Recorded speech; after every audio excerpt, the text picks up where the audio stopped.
It is a story you'll only see on NBC 26. Since the 1980s, nearly 2,000 Americans have been wrongfully convicted and then later cleared of all charges and released.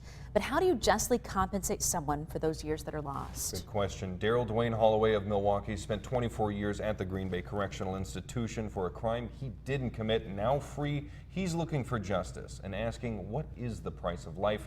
NBC 26's Eric Krest has the story. Dwayne Holloway has only been out of Green Bay's maximum security prison for 1 month now. He just spent half of his life locked up. And it was actually on day one of his release when he found out he might get a maximum of $25,000 from the state for all of that time lost. Nearly half of Dwayne Holloway's life was spent here. Second they arrested me, I told them no, it wasn't me. With some of the hardest criminals the state has ever incarcerated. I don't think they wanted me out.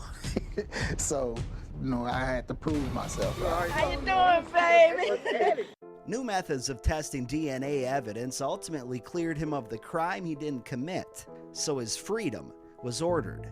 But nothing could prepare him for the shock of how the state admits they got his conviction wrong.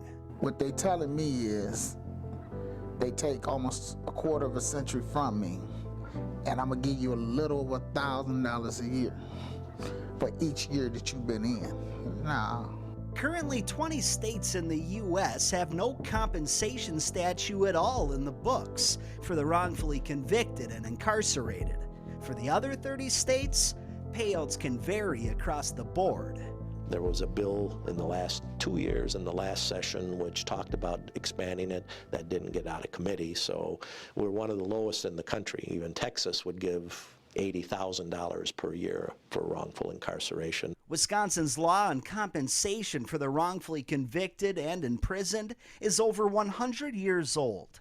Even our neighbors in Minnesota offer as much as $50,000 a year for such a grave mistake. My hope would be that the legislature would revisit this. Holloway was fortunate enough to land on his feet when he was released. He's been staying at his brother's home in Milwaukee and was able to find a part-time job which he says helps pay the bills. It's not totally ends meet, no. It puts something in my pocket, may keep me, going, but, no, it's not far from ends meet.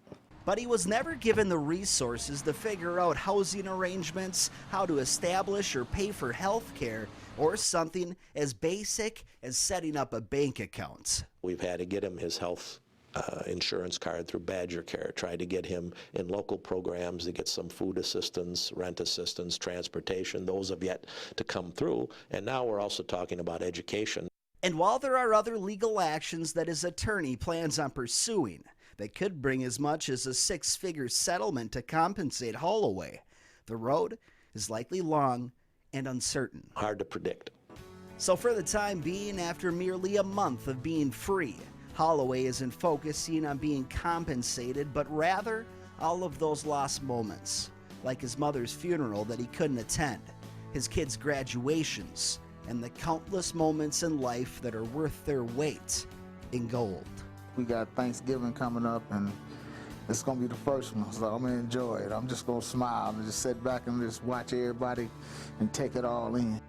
It was just last January when the Wisconsin State Assembly voted to raise the per-year compensation for those wrongfully imprisoned to up to $50,000 a year, but the bill ultimately died in the Senate.